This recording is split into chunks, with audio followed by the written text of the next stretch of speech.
ठीक है, आइए आज का set discussion BPSC set number 5 है।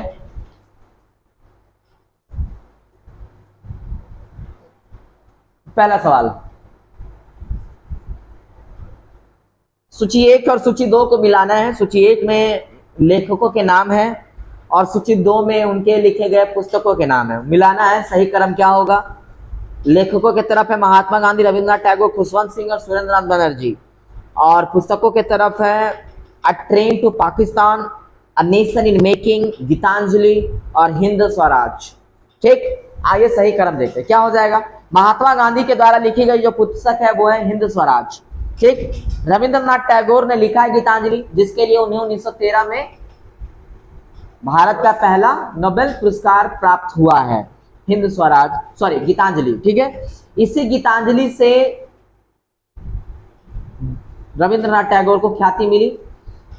उसके बाद आ जाइए खुशवंत सिंह। खुशवंत सिंह की एक बड़ी प्यारी और बड़ी इंपॉर्टेंट और बड़ी ही पॉपुलर किताब है a nation to Pakistan, a train to Pakistan. ठीक है, अ ट्रेन टू पाकिस्तान ये खुशवंत सिंह की बड़ी ही पॉपुलर बुक है। उसके बाद बचे सुरेंद्रनाथ बनर्जी। सुरेंद्रनाथ बनर्जी की एक पुस्तक है जिसका नाम है a nation in making, a nation in making. तो सही क्रम क्या हो जाएगा? 4 3 1 2, जो कि आपका ऑप्शन नंबर सी है। नेक्स्ट क्वेश्चन देखिए, इंडिया फॉर इंडियंस।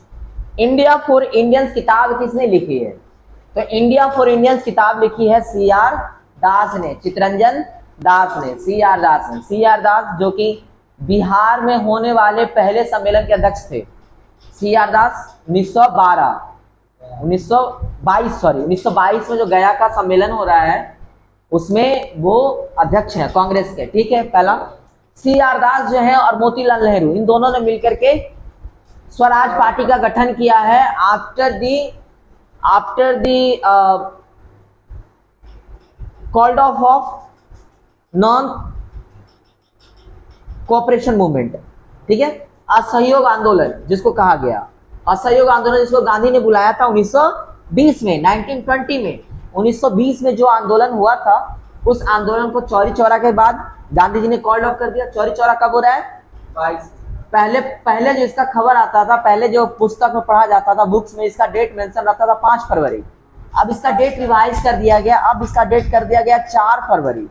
ठीक है, हाँ, तो इसको करेक्ट कर लेना है। अब इसका डेट रिवाइज कर दिया गया, 4 फरवरी कर दिया गया है। इतिहासकार ने इसको डेट को चेंज किया, 4 फरवरी कर दिया। हम लोग पहले से पढ़ते आ रहे हैं हमेशा से 5 फरवरी 1922 को। उसके बाद से क्या होता है, मोतीलाल नेहरू और चित्तरंजन दास कांग्रेस से जुदा होने का ये डिसीजन लेते हैं और एक नई पार्टी बनाते हैं। कौन सी पार्टी? स्वराज पार्टी, है ना। ठीक है, और भी बहुत सारी किताबें मेरे सामने हैं, उनका भी हम एक बार जिक्र करते हैं। History of Hindu chemistry, history of Hindu chemistry, इसके लेखक है पीसी राय। सोवियत एशिया जिसके लेखक है जेएल नेहरू, जवाहरलाल नेहरू। एक है वाई सोशलिज्म, इसके लेखक है जयप्रकाश नारायण, वही जयप्रकाश नारायण जो संपूर्ण क्रांति के सूत्रधार हैं। संपूर्ण क्रांति इन्होंने ही कराया। ठीक है, और हाँ, सोशलिस्ट पार्टी के एक सूत्रधार माने जाते हैं जयप्रकाश नारायण। एनएस गोलवलकर इन्होंने लिखा बीदर इंडिया, जेएल नेहरू ने बीदर इंडिया लिखा है। लेटर्स फ्रॉम रसिया, रविंद्रनाथ टैगोर ने लिखा लेटर्स फ्रॉम रसिया। ठीक है, राइज ऑफ मराठा पावर, ये लिखा एमजी रानाडे ने, राइज ऑफ मराठा पावर, ये लिखा एमजी रानाडे ने। वही एमजी रानाडे जिन्होंने एक समाज भी बनाया है ना। एमजी रानाडे ने एक समाज की भी स्थापना करी है। क्या नाम था? पूना सार्वजनिक सभा। हाँ, पूना सार्वजनिक सभा। वार्ता समाज वो आत्माराम पांडुरंग है। हाँ ठीक है, इनका भी नाम आता है पर ये फाउंडर नहीं है। वार्ता समाज के फाउंडर आत्माराम पांडुरंग है। और पूना सार्वजनिक सभा के संस्थापक कौन है? एमजी रानाडे हैं। डिस्कवरी ऑफ इंडिया ये किन्होंने लिखा है? ये लिखा है जेएल नेहरू ने। डिस्कवरी ऑफ इंडिया किन्होंने लिखा है? जेएल नेहरू ने लिखा। फिलोसफी ऑफ द बम, ये सवाल पूछा भी है, फिलोसफी ऑफ द बम कौन है? भगवती चरण बोरा। फिलोसफी ऑफ द बम किसने लिखा है? भगवती चरण बोरा, है ना, भगवती चरण बोरा ने लिखा philosophy of the bomb. Problem of the east, problem of the east किसने लिखा है? लॉर्ड कर्जन ने। प्रॉब्लम ऑफ द ईस्ट किसने लिखा? लॉर्ड कर्जन ने। ठीक वही लॉर्ड कर्जन जिसने भारत में बंगाल का विभाजन करवाया, ठीक है, 1905 में लॉर्ड कर्जन ने बंगाल का क्या करवाया है? विभाजन करवाया है, ठीक है। चलिए नेक्स्ट क्वेश्चन। नया सवाल आपके लिए है क्या कि आपको मिलाना है ये जो घटनाएं हैं और इन घटनाओं का वर्ष मिलाना है, ठीक है। भारतीय जल सेना अधिनियम, भारतीय जल सेना अधिनियम 1927 में आ रहा है, ठीक है। भारतीय जल सेना अधिनियम कब आ रहा है? 1927 में आ रहा है। सबने अवज्ञा आंदोलन, सिविल डिसओबीडियंस मूवमेंट कब हो रहा है? 1930 में हो रहा है। सिविल डिसओबीडियंस मूवमेंट की शुरुआत कहां से हो रही है? दांडी मार्च से। कहां से हो रही है? दांडी मार्च से हो रही है। दांडी मार्च की शुरुआत कब हो रही है? 5 मार्च 1930। दांडी मार्च की शुरुआत 1930 में हो रहा है, लेकिन 5 मार्च 12 मार्च 12 मार्च को शुरू हो रहा है और 6 अप्रैल को खत्म हो रहा है, ठीक है। हाँ 12 मार्च को शुरू हो रहा है, 6 अप्रैल को खत्म हो रहा है। दांडी मार्च की शुरुआत हो रही है 12 मार्च को, ठीक है, 1930 में।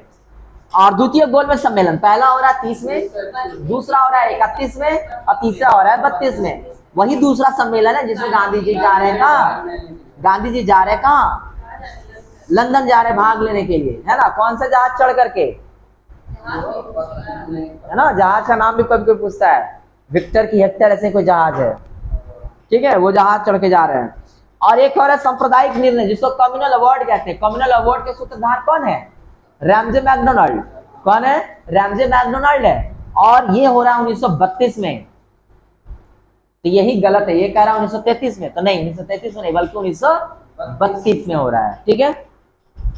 चलिए निम्नलिखित युग्मों में से कौन सा सही सुमेलित नहीं है? ये सब बोल रहा है कि कौन सा सही सुमेलित नहीं है। पहला कह रहा बक्सर का युद्ध 1764, तो ये तो सही सुमेलित है। बक्सर का युद्ध 1764 में हो रहा है जिसमें एक तरफ से तीन सेनाओं की टुकड़ी लड़ रही है और एक तरफ से अकेली ब्रिटिश सेना लड़ रही है। 3 सेनाओं की टुकड़ी कौन कौन सी? एक तो मुगल बादशाह शाह आलम द्वितीय और एक मीर कासिम और एक शाह सूजा, है ना। एक कौन है? शाह सूजा जो कि अवध का नवाब है। ये तीनों की संयुक्त सेना लड़ रही है किसके खिलाफ? ब्रिटिश की सेना के खिलाफ। ब्रिटिश की सेना का लीड कौन कर रहा है? हेक्टर मुनरो, है ना। ब्रिटिश सेना का लीड कौन कर रहा है? हेक्टर मुनरो कर रहा है, ठीक है। और ये कब लड़ा जा रहा है? 1764 में लड़ा जा रहा है, जो कि भारत में एक बहुत ही निर्णायक युद्ध साबित होता है। इसके बाद 1765 में जो इलाहाबाद की संधि हो रही है उसमें अंग्रेजों को 3 राज्यों की दीवानी देनी पड़ जाती है मुगलों को, है ना। मुगल जो होते हैं अंग्रेजों को 3 राज्यों की दीवानी दे देते हैं, बंगाल, बिहार और उड़ीसा। और ये 3 प्रांत ऐसे हैं जो उस समय भारतीय अर्थव्यवस्था के बारे में अगर देखा जाए तो वो एकदम फ्रूट है ना, जो फल है। बाकी तना पत्ती वत्ती सब है पूरा इंडिया, लेकिन जो फल है ना वो बेसिकली यही प्रांत है, क्योंकि यही प्रांत में खेती हो रही है। गंगा यमुना का दोआब तो यही है ना, और जो दोआब रीजन है खेती वहीं पे हो रही है। तो ये जो प्रांत है इस प्रांत में बहुत ज्यादा उन्नत खेती हो रही है।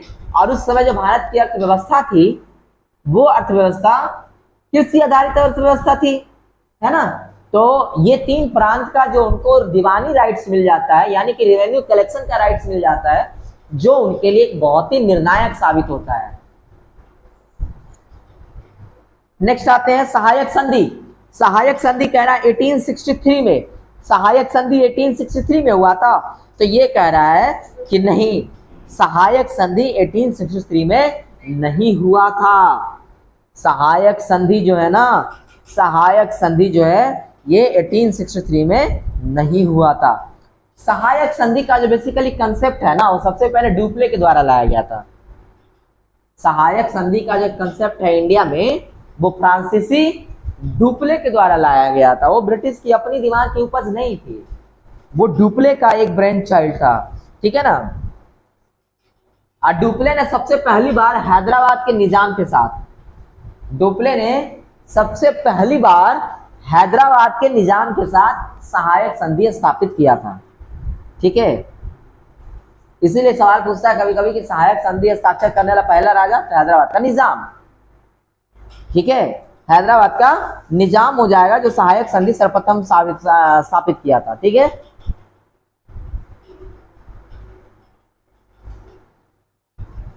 चलिए और ऑप्शंस में उनको पढ़ते हैं।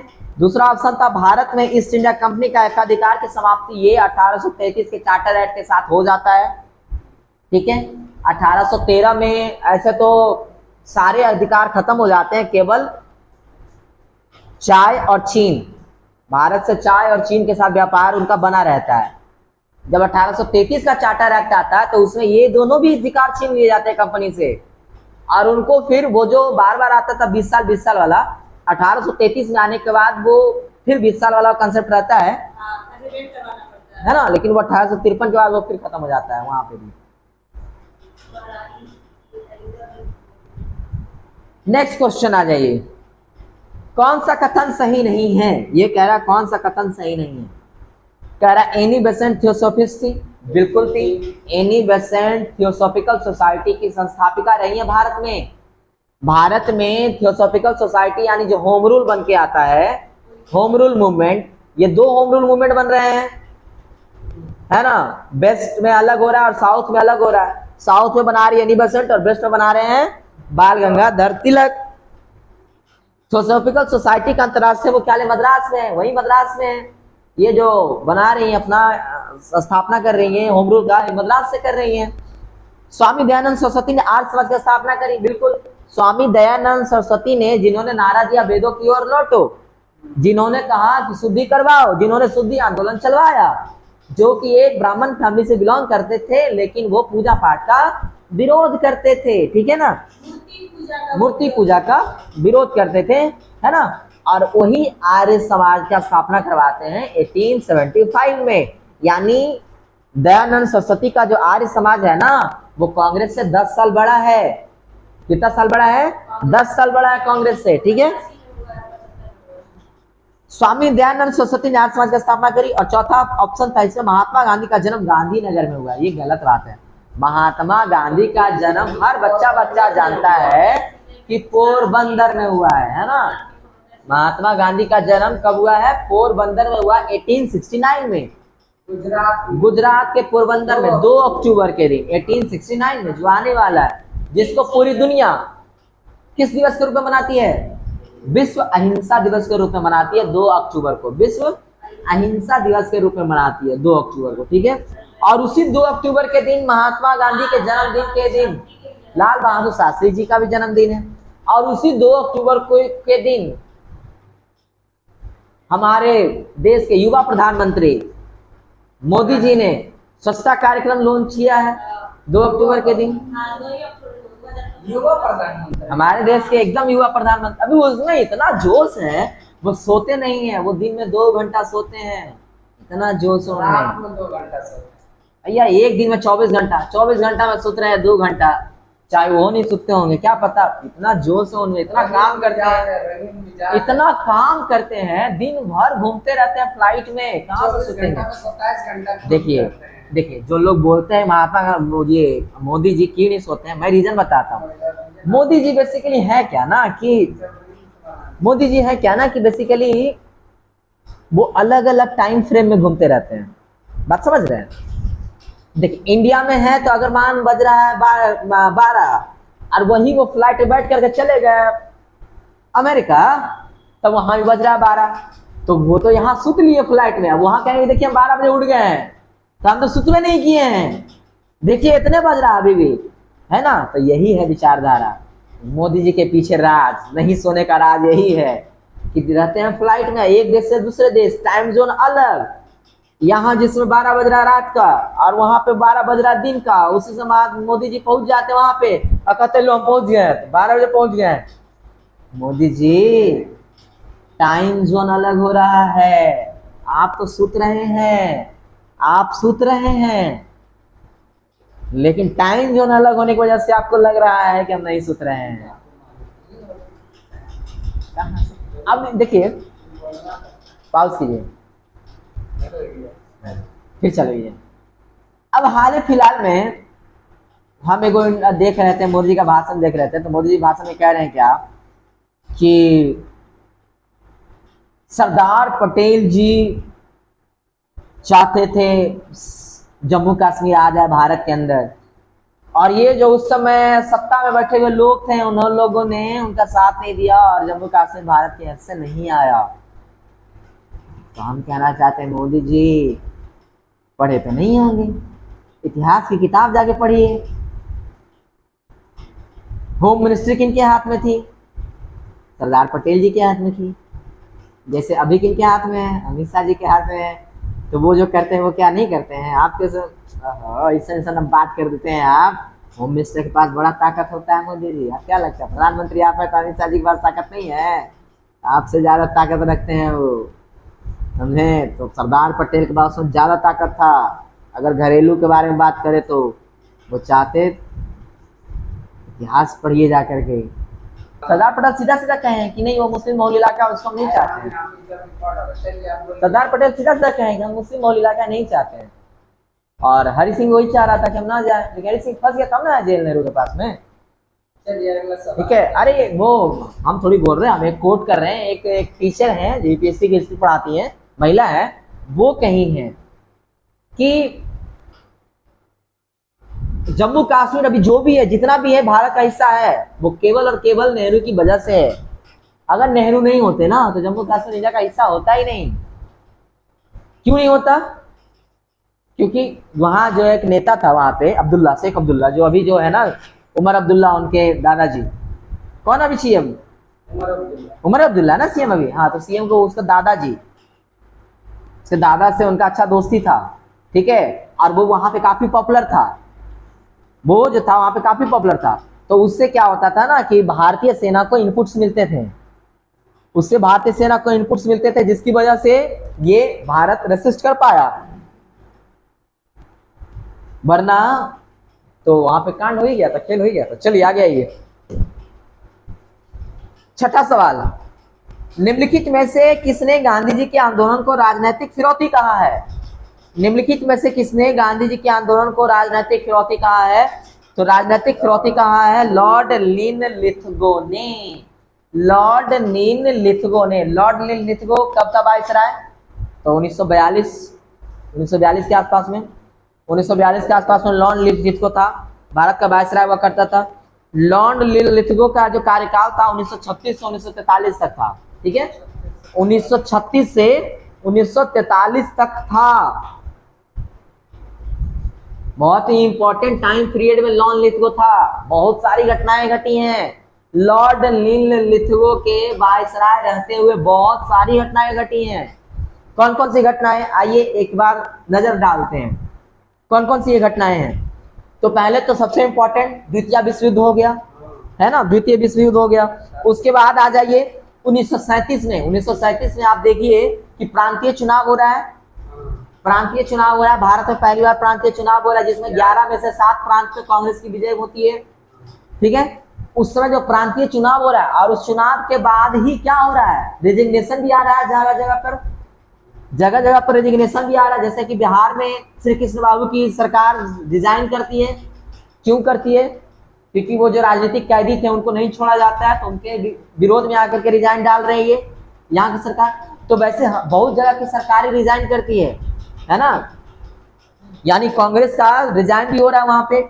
उसके बाद देख लीजिए अगस्त प्रस्ताव आ रहा है 1940 में। अगस्त प्रस्ताव आ रहा है 1940 में।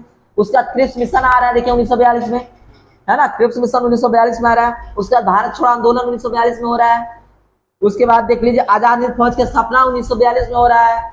आजाद हिंद फौज की स्थापना भी 1942 में ही हो रहा है। ठीक है, तो ये सारी चीजें घटनाएं घट रही हैं। ठीक है, वन मैन आर्मी किसने कहा था गांधी जी को? माउंटबेटन ने। याद कीजिए जब भारत आजाद हो गया तो सब लोग आजादी का जश्न मना रहे थे और वो नुआखाली में थे, है ना। तो सब लोग बोल दिया कि वहां का दंगा नहीं रुकेगा, दंगा नहीं रुकेगा, बहुत मुश्किल वहां का दंगा रुकना। गांधी जी अकेले गए और वहां पे जाकर के साफ सुथरा कर रहे थे सड़क को, जहां पे चारों तरफ से तलवारें चल रही है और वहां पे वो आदमी झाड़ू पोछा कर रहे हैं। उस समय माउंटबेटन ने कहा था कि ये अकेला आदमी, नोआखली भी बांग्लादेश में पड़ता है, तो उसी समय माउंटबेटन ने कहा था ये वन मैन आर्मी है। ठीक है, नेक्स्ट आइए 7वां नंबर सवाल। वर्धा में सेवाग्राम आश्रम को किसने स्थापित किया? तो वर्धा जो पॉपुलर रहा है, वर्धा महात्मा गांधी के बहुत सारे काम महात्मा गांधी ने वर्धा से शुरू किया, जैसे कि भारत छोड़ो आंदोलन कहाँ शुरू हुआ है? वर्धा से शुरू हुआ है ना। सो महात्मा गांधी ने वर्धा में एक सेवाग्राम आश्रम की शुरुआत करी थी। ठीक है, स्थापना करी थी। सेवाग्राम आश्रम की स्थापना 1936 में स्थापना हो रही है। ठीक है, 1936 से हमको याद आया, 1936 में एक चीज की और स्थापना हो रही है। वो किस चीज की स्थापना हो रही है? लखनऊ में ऑल इंडिया कांग्रेस समिति के, सॉरी, ऑल इंडिया किसान सम्मेलन की अध्यक्षता हो रही है ना। शाहजानंद सरस्वती द्वारा किसान सभा की स्थापना भी हो रही है लखनऊ में। ठीक है, चलिए नेक्स्ट आइए। देवबंद के उस विद्वान का नाम बताए जिन्होंने स्वतंत्र, देवबंद से कौन आने वाले इंसान है? अबुल कलाम आजाद है। ठीक है, अबुल कलाम आजाद ठीक वही इंसान है जो 6 साल तक 1940 से लेकर के 1946 तक कांग्रेस के, जगह का नाम है देवबंद। ठीक है, 1940 से लेकर के 1946 तक कांग्रेस के अध्यक्ष रहे हैं, है ना, अबुल कलाम आजाद। अबुल कलाम आजाद देश के पहले शिक्षा मंत्री भी रहे हैं, है ना। अबुल कलाम आजाद देश से पहले शिक्षा मंत्री भी रहे हैं। अंतरिम सरकार में शिक्षा मंत्रालय भी अबुल कलाम आजाद के ही हाथ में था। ठीक है, नेक्स्ट आइए। भारत सरकार अधिनियम 1919 आधारित था। भारत सरकार अधिनियम 1919 को क्या कहते हैं? मॉन्टेग्यू चेम्सफोर्ड रिफॉर्म्स कहते हैं। भारत सरकार अधिनियम 1909 को क्या कहते हैं? पार्लियामेंट्री रिफॉर्म्स कहते हैं। ठीक है, तो मॉन्टेग्यू चेम्सफोर्ड रिफॉर्म, और ये जो दो नाम है ना, इस दो नामों में हमेशा नाम याद रखिएगा। पहला वाला जो नाम है वो नाम है राज्य सचिव का, और दूसरा वाला जो नाम है वो है आपका वायसराय का। मॉन्टेग्यू चेम्सफोर्ड, चेम्सफोर्ड उस समय आपका वायसराय है और मॉन्टेग्यू उस समय कौन है? सेक्रेटरी है ना, सेक्रेटरी ऑफ द स्टेट है, राज्य सचिव है। ये राज्य सचिव का पद कब सृजित हो रहा है? ये राज्य सचिव का पद सृजित हो रहा है भारत सरकार अधिनियम 1961 में, सॉरी 1861 में, जब 1857 का जब वॉर हो रहा है, उसके बाद ये जो भारत सरकार अधिनियम आ रहा है उसमें ये वित्त सचिव का पद सृजित किया जा रहा है। पहला कौन था? पहला भारत सचिव कौन था? सेक्रेटरी ऑफ द स्टेट, राज्य सचिव। पहला भारत का राज्य सचिव कौन था? कैसे याद किया था हम लोगों ने? स्टैनली का डब्बा, स्टैनली था पहला।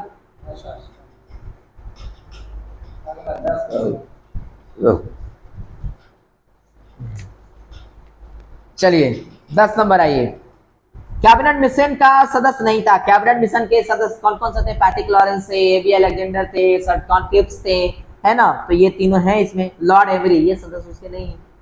कैबिनेट मिशन 1946 में आ रहा है। कैबिनेट मिशन कब आ रहा है? 1946 में आ रहा है। और इसी 46 से कैबिनेट मिशन के आने के बाद भारत में क्या बन रहा है? संविधान सभा का निर्माण हो रहा है ना। कैबिनेट मिशन इसी प्रस्ताव को लेकर के आया था कि आइए आप लोग अपना संविधान बनाए ताकि हम आपको क्या कर सके? आजाद कर सके, है ना। निम्न में से किस देशी रियासत को अंग्रेजों ने अपने क्षेत्र में मिलाया था? नहीं मिलाया था। ठीक है, तो ग्वालियर, ग्वालियर एक ऐसी देशी रियासत है जिसको अंग्रेजों ने अपने क्षेत्र में नहीं मिलाया था। ठीक है, ग्वालियर को नहीं मिलाया था। तो क्यों नहीं मिलाया होगा? तो जो ग्वालियर का जो राजा था वो था सिंधिया था। ग्वालियर के जो राजा हुआ करते थे वो सिंधिया। ग्वालियर बेसिकली क्या था? ये जो मराठा है, मराठा के 5 अंग है। मराठा के क्या है? 5 अंग है ना मराठा के। एक जो पूना में है वो पेशवा कहला रहा है, जो नागपुर में है वो भोसले कहला रहे हैं, जो इंदौर में है वो होलकर कहला रहे हैं, है ना। इंदौर में जो होलकर कहला रहे हैं, और सतारा में नहीं था, एक तो गायकवाड़ था। गायकवाड़ कहाँ के थे? और एक जो थे ग्वालियर में वो सिंधिया थे। तो सबसे पहले वो सिंधिया ही थे जो अभी माधवराव सिंधिया जो है, जो अभी कौन सिंधिया है? ज्योतिराव सिंधिया जो है, जो अभी सीना चौड़ा करके चलते हैं, उन्हीं के पूर्वज सबसे पहले जाके हथियार डाले थे अंग्रेजों के खिलाफ। मालिक आप ही हैं, मालिक आप ही हैं, मालिक आप ही हैं, सबसे पहले उन्हीं ने हथियार डाला। और नेक्स्ट, हड़प्पा सभ्यता में बर्तनों पर सामान्यतः किस रंग का उपयोग होता था? तो लाल रंग का। ठीक है, हड़प्पा सभ्यता जिसको कांस्य युगीन सभ्यता भी कहा जाता है। हड़प्पा सभ्यता जिसको कि आद्य ऐतिहासिक काल की सभ्यता कहा जाता है। हड़प्पा सभ्यता को हड़प्पा सभ्यता इसलिए भी कहते हैं क्योंकि सबसे पहला जो नगर खोजा गया था वो हड़प्पा था, वरना इसको इंडस वैली सिविलाइजेशन कहा जाता है। ऐसे बड़े सारे नाम हैं, ठीक है। आरंभिक वैदिक साहित्य में सर्वाधिक वर्णित नदी कौन सी है? तो आरंभिक वैदिक साहित्य में सबसे ज्यादा वर्णित जो नदी है वो है सिंधु, ठीक है। सबसे पवित्र नदी अगर आपसे पूछेगा तो वो हो जाएगा सरस्वती। सबसे पवित्र नदी कौन? सरस्वती।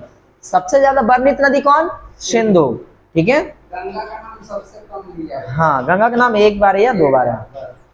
अशोक का रुक्मिणीदेही स्तंभ, अशोक का जो रुक्मिणीदेही स्तंभ है वो किससे संबंधित है? तो अशोक के रुक्मिणीदेही स्तंभ में बुद्ध के जन्म और उनके स्थान के बारे में बताया हुआ है, ठीक है, कि बुद्ध का जन्म कहाँ हुआ था? तो नेपाल की तराई में, लुम्बिनी में, है ना। नेपाल की तराई में, जिसको लुम्बिनी, लुम्बिनी एक जगह जो नेपाल की तराई में पाया जाता है, स्थापित है, तो है अवस्थित, वहीं पे हुआ था, ठीक है। मंत्री लोग हैं, सरकार के मंत्री लोग हैं, उनको हेल्थ फैसिलिटी देने का क्या फायदा?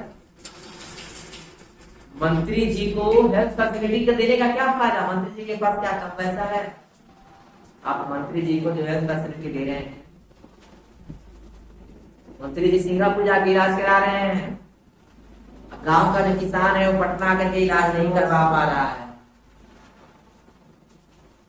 थोड़ा सोचिए।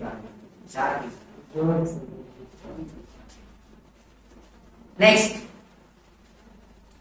फरीद, जो बाद में शेरशाह सूरी बना, फरीद खान, जिससे शेर को मारा ऐसा माना जाता है, उसके बाद उसका नाम हो जाता है शेरशाह सूरी, जो कि हुमायूं को पराजित करता है चौसा के युद्ध में 1564 40 में, 40 में 64 है ना, 1540 में।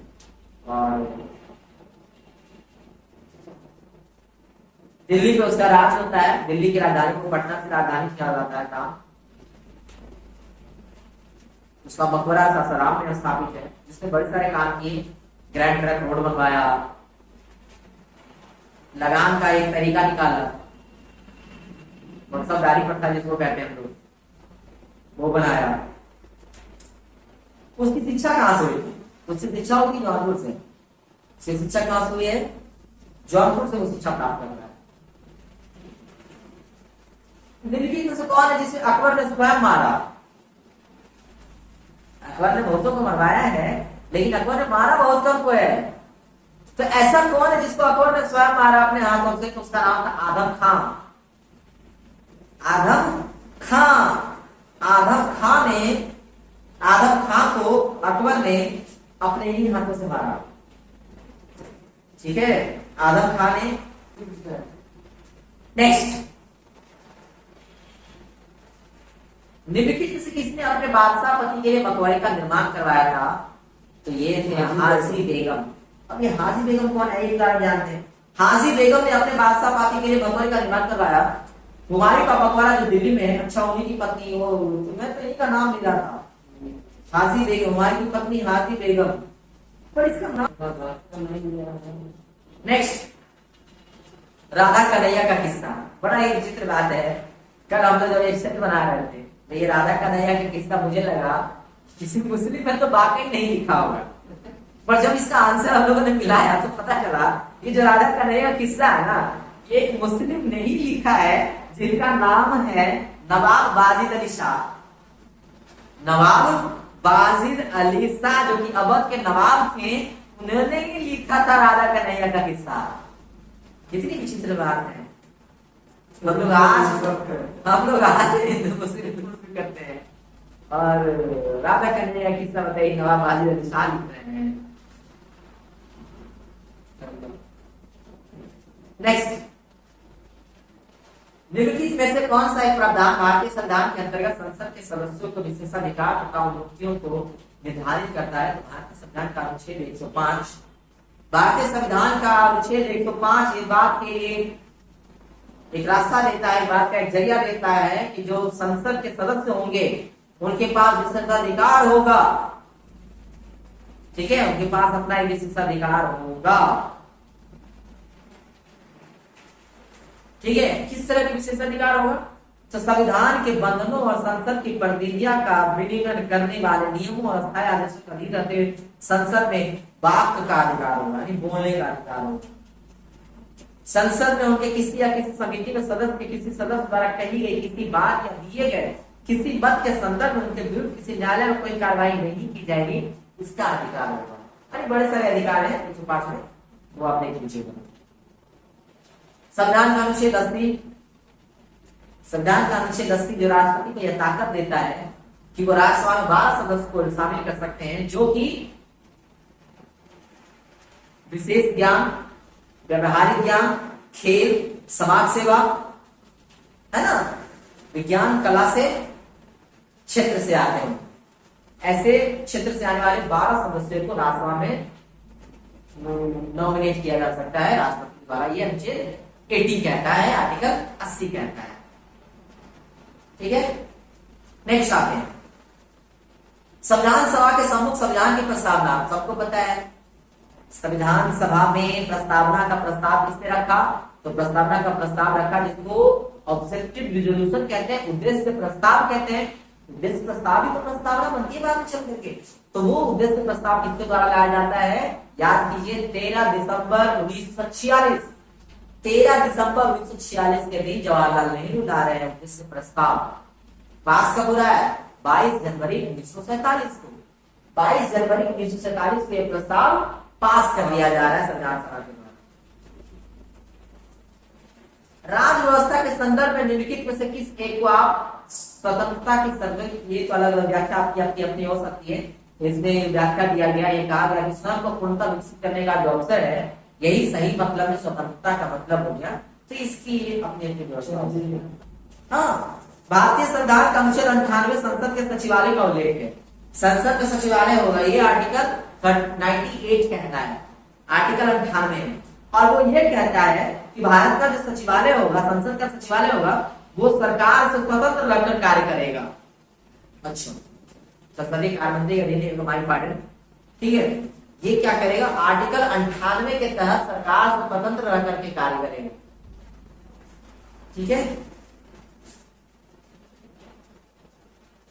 संसद सचिवालय के अंतर्गत आते हैं, क्या क्या आते हैं, विधायी, वित्तीय, समितीय, कार्यकारीय और प्रशासनिक कार्य, ग्रंथालय, संदर्भ, शोध, पर्यवेक्षण, सूचना सेवा, संपादन और अनुवाद सेवा, मुद्रण एवं प्रकाशन सेवा, watch and ward, door keeping, sanitation सेवा, भाषावरण सेवा, शब्द प्रतिवेदन सेवा, निजी सचिव और वैकल्पिक सेवा, लिपिकीय और दफ्तरी सेवा, परिचारक सेवा। सचिवालय के तहत काम करेंगे। अगला सवाल है, निम्नलिखित में से कौन सा एक कथन लोकसभा अध्यक्ष के बारे में सही नहीं है। लोकसभा अध्यक्ष के बारे में सही नहीं है, तो वो इसका ऑप्शन नंबर बी है कि उसके पास 17 के बाद इस सत्र को बुलाने की शक्ति है। नहीं, 17 के बाद सत्र को बुलाने की शक्ति केवल और केवल राष्ट्रपति के पास है। एक बार 17 हो गया तो अब लोकसभा जो अध्यक्ष होंगे वो सत्र को बुला नहीं सकते। सत्र को कौन बुलाएगा, राष्ट्रपति। ज्वाइंट सेशन बुलाते राष्ट्रपति हैं, पर उसकी सिटिंग चेयरमैन कौन होता है, स्पीकर होते हैं लोकसभा।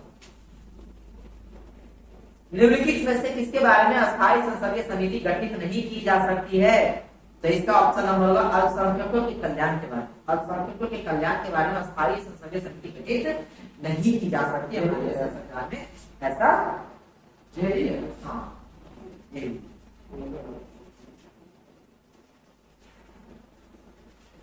कौन सा संवैधानिक संशोधन राज्यों में चुने जाने वाले लोकसभा के सदस्यों की संख्या बढ़ाने से संबंधित है, तो भारत का संविधान का संशोधन 7वां और संविधान संशोधन 31वां, 7th और 31st, 7वां और 31वां संविधान संशोधन भारत में हुआ, जो कि संसद के सदस्यों की संख्या बढ़ाने से संबंधित था। ठीक है, संविधान के अनुच्छेद 81 में लोकसभा के गठन से संबंध रहा है। ठीक है,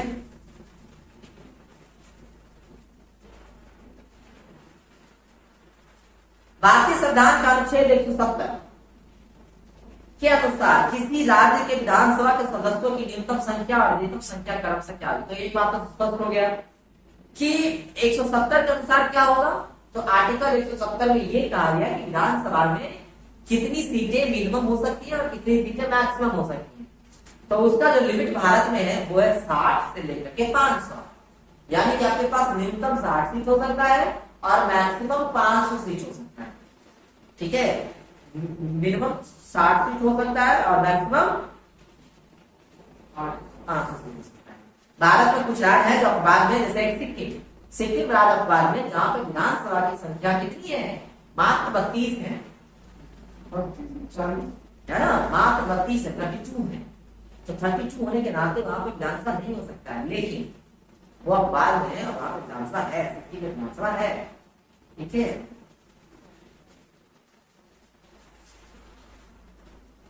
और हम कितने राज्य हैं जहां पे विधानसभा है? गोवा में है विधानसभा, सिक्किम में है, मिजोरम में है, और एक यूटी है बिहार। भारत में 2 यूटी है, भारत में 2 यूटी है जिसकी अपनी विधानसभा है, एक है पुडुचेरी और एक है एनसीटी दिल्ली, है ना, उसके भी विधानसभा है। तो गोवा, सिक्किम, मिजोरम, ये 3 राज्य हो गए जिसके पास 60 से कम सीट है पर विधानसभा है, और एक यूटी है पुडुचेरी जिसके पास 60 से कम है फिर भी उसका विधानसभा है। पुडुचेरी खैर अपने आप में अपवाद है क्योंकि वो एक यूटी है फिर भी उसका विधानसभा है। ठीक,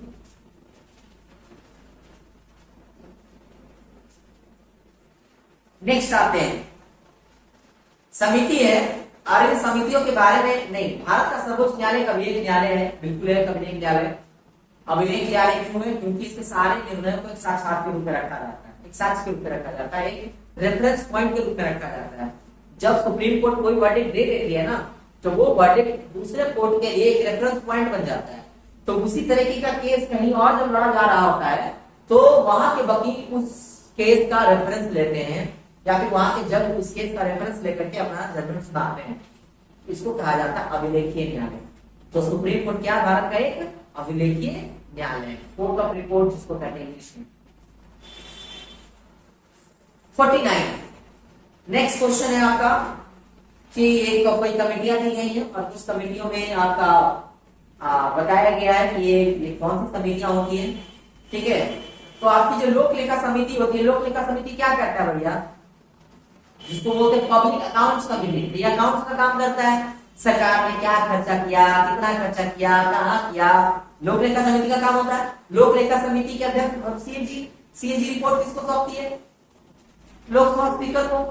लोकसभा स्पीकर को रिपोर्ट सौंपती है सीएजी, है ना। तो पब्लिक अकाउंट्स कमिटी जिसको लोक लेखा समिति कहते हैं, लोक लेखा समिति के अध्यक्ष कौन होते हैं? तो आपके अपोजिशन लीडर ऑफ अपोजिशन, है ना। लोक लेखा समिति के अध्यक्ष कौन होते हैं? लीडर ऑफ अपोजिशन, ठीक है ना। हाँ, अभी कौन है एलओपी? अभी है राहुल गांधी एलओपी, ठीक है। दूसरा है याचिका समिति। याचिका समिति एक प्रकार की कार्यकारी समिति होती है। तीसरा है स्टॉक बाजार स्कैम संयुक्त समिति, एक तदर्थ समिति होती है, ठीक है। और एक विभागीय समितियां जो कि स्टैंडिंग समिति होती है, ठीक है।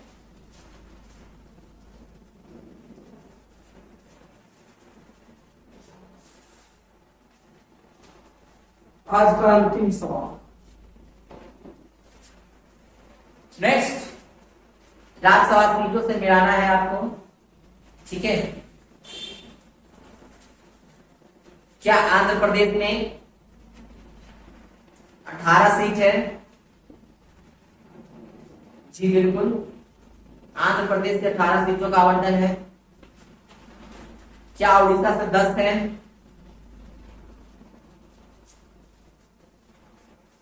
गलती नहीं बोल रहे हैं। आंध्र प्रदेश से राज्यसभा में 11 भेजे जाते हैं जी। आंध्र प्रदेश से राज्यसभा में 18 नहीं बल्कि 11 है, 11 सीट है आंध्र प्रदेश से राज्यसभा में।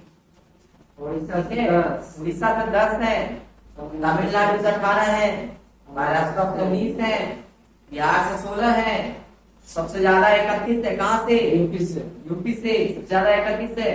पश्चिम बंगाल से 16 है, यूपी महाराष्ट्र तक दिया है, ठीक है। तमिलनाडु से भी 18 है। तो इस तरीके से आज की सेवा समाप्त की जाती है। आज हमने कुल मिलाकर के 50 सवालों का लेखा जोखा किया, जिसमें 50 सवाल में कम से कम 200 सवाल तो बने ही होंगे। इन 50 सवालों से 200 सवाल तो जरूर बने होंगे। मैं आशा करता हूँ आप लोग को हमारा ये डेली डिस्कशन काफी फायदा पहुंचा रहा होगा, काफी अच्छा लग रहा होगा। इसी तरीके से अप्रिशिएट कीजिए, इसी तरीके से सपोर्ट कीजिए, सपोर्ट बनाए रखिए। लाइक शेयर अपने फैमिली में, अपने दोस्तों में जो तैयारी कर रहे हैं या फिर जो तैयारी करना चाहते हैं उनको शेयर कीजिए। ग्राउंड जीरो से यहाँ पे तैयारी करवाई जा रही है। अगर आपको आने वाले टीचर की वैकेंसी के लिए और जोर से तैयारी करनी है तो हमारे साथ जुड़िए। जल्दी हमारा नया कोर्स आने वाला है टीचर्स के लिए, टीईटी 4 के लिए, टीआरई 4 के लिए, और नया वाला जो स्टेट आने वाला है उसके लिए भी हम आपको एक गुप्त सूचना दे रहे हैं। गुप्त हमारे स्रोतों से पता चला है कि स्टेट और टीआरई जो आ रही है इस बार संयुक्त रूप से आएगा, तो तैयार रहिए। जो स्टेट के लिए अभ्यर्थी और जो स्टेट के लिए जो लड़के धरना कर रहे हैं उनके लिए खुशखबरी है कि इस बार संयुक्त आने की पूरी संभावना है।